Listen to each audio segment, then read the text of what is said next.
The rain hammered the windshield like 1,000 tiny fists. Mark gripped the wheel, headlights cutting through the storm. Then he saw her, a small figure soaked, shaking on the roadside. No umbrella, no coat, just a child, alone in the dark. He stopped. She climbed in without a word, water dripping from her hair. He turned up the heat, handed her his jacket. Silence. Then she looked at him, her eyes wide, haunted.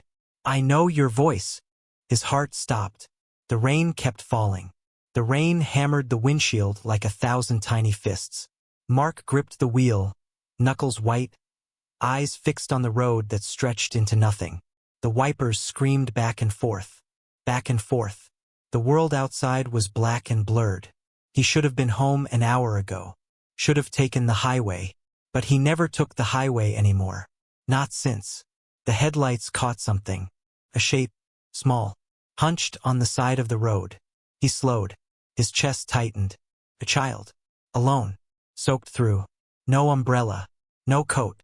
Just standing there like she'd been waiting for someone who never came. He pulled over. The engine idled. Rain pounded the roof. He rolled down the window. "Hey, are you okay?" She didn't move. Didn't look up. Water dripped from her hair, her chin, her fingertips. He swallowed. Got out. The cold hit him like a slap.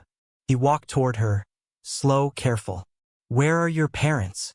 "Nothing." She was shaking. Her lips were blue. Her shoes torn, too small. He crouched down. "I level. I'm not going to hurt you. But you can't stay out here."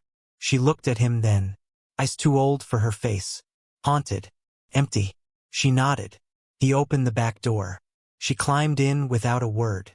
He turned up the heat, cranked it all the way, pulled off his jacket and handed it to her. She took it, held it close. He watched her in the rearview mirror. She wasn't crying. That scared him more. He pulled back onto the road. The rain kept falling. Minutes passed. Silence. Heavy. Suffocating. Then she spoke. Her voice was small. Fragile.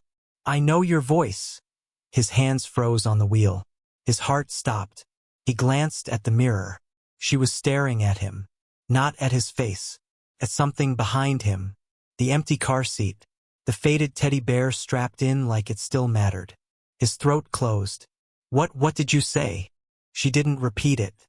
Just kept staring. Her eyes glistening. Not with tears. With recognition. He pulled over again. Hands shaking. Turned around in his seat. "Who are you?" She didn't answer. Just tilted her head. Studied him. Like she was trying to remember something she'd buried a long time ago. Then she whispered. Soft. Like a ghost. "Where's your daughter?" Mark couldn't breathe. The question hung in the air like smoke. "Where's your daughter?" For words. A knife. He turned back around. Gripped the wheel. His vision blurred. He didn't answer. Couldn't. The girl leaned forward. Her small hand touched the back of his seat. "You used to call," she said. "Every night. You read stories. You said, 'I love you, little bird.'" His chest cracked open. That name. That voice. He hadn't said it in 3 years. Not since Emma. He closed his eyes. Saw it. The hospital. The white walls. The rows of beds. The volunteer program. He used to go twice a week. Read to the kids. The ones whose parents couldn't visit. Or wouldn't. He remembered their faces. Their laughter. Their hope. And then Emma got sick. And everything stopped. "How do you?" His voice broke. The girl sat back. Her hands folded in her lap. "I was in room 12. Bed by the window. You came on Tuesdays and Thursdays. You brought books. You sat with me when the nurses were busy. You stayed even when I fell asleep." He remembered. God, he remembered. A little girl. Quiet. Pale. Always alone. No visitors. No flowers. Just her and the machines that beeped through the night. He used to bring her the teddy bear. The one Emma loved. Let her hold it while he read. She smiled then. Just a little. "You stopped coming," she said. No anger. Just fact. He nodded. Throat tight. "My daughter, she got sick. I couldn't go back." The girl reached into her pocket. pulled out something crumpled, stained. A photo. She handed it to him. His hands trembled as he took it. It was him, younger, smiling, standing with a group of kids in the hospital ward. And there she was, in the front, holding the teddy bear. He hadn't seen this photo in years. Didn't even know it existed. How did you? The nurse gave it to me, she said. Before I left. She said you were the only one who stayed. His vision blurred. The rain kept falling. She looked at him, eyes wide, searching. I waited for you to come back, she whispered. But you disappeared. Mark pulled over. Again. This time he couldn't pretend. Couldn't drive. Couldn't breathe. The rain pounded the roof. He turned around. Looked at her. Really looked. She was still shivering. Still holding his jacket like it was the only warm thing she'd ever known. What's your name? He asked. Lily. He nodded. Swallowed. I'm sorry, Lily. I should have come back. I couldn't. She didn't ask why. Kids never do. They just accept the world as it breaks around them. He rubbed his face. Took a breath. My daughter, Emma. She passed away. 2 years ago. Lily nodded. Like she already knew. I stopped going to the hospital because every time I walked through those doors, I saw her. In every bed. Every face. Couldn't save her. And I couldn't save anyone else either. His voice cracked. So I ran. Lily leaned forward. Her small hand touched his. Cold. Fragile. But you stopped tonight, she said. He looked at her. Her eyes. So much like Emma's. Not in color. In weight. In the way they held too much. He nodded. Yeah, I did. He didn't take her to the police station. Didn't call a shelter. He took her home.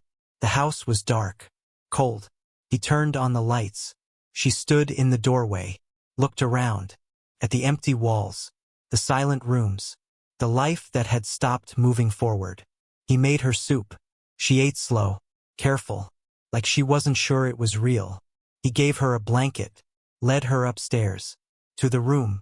The one he hadn't opened in 2 years. Emma's room. The bed was still made. The curtains still drawn. The teddy bear, another one, sat on the pillow. Lily walked in. Touched the walls. The books. The little lamp shaped like a star. She turned to him. Can I sleep here? He nodded. Couldn't speak. She climbed into bed. Pulled the blanket up. Held the teddy bear close. He stood in the doorway. Watched her. She looked at him. Thank you, she whispered. He turned off the light. Closed the door halfway. Went downstairs. Sat in the dark. And cried. In the morning she was still there. He made breakfast. Eggs. Toast. She came down in Emma's old pajamas. Too big. She smiled. Small.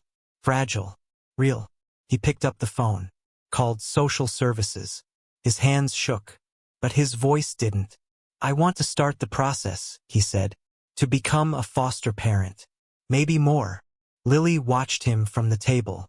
She didn't say anything. Just smiled. The rain had stopped. The sun crept through the window. And for the first time in 2 years, the house didn't feel like a grave. Some ghosts don't haunt you. They guide you back to the person you forgot you were.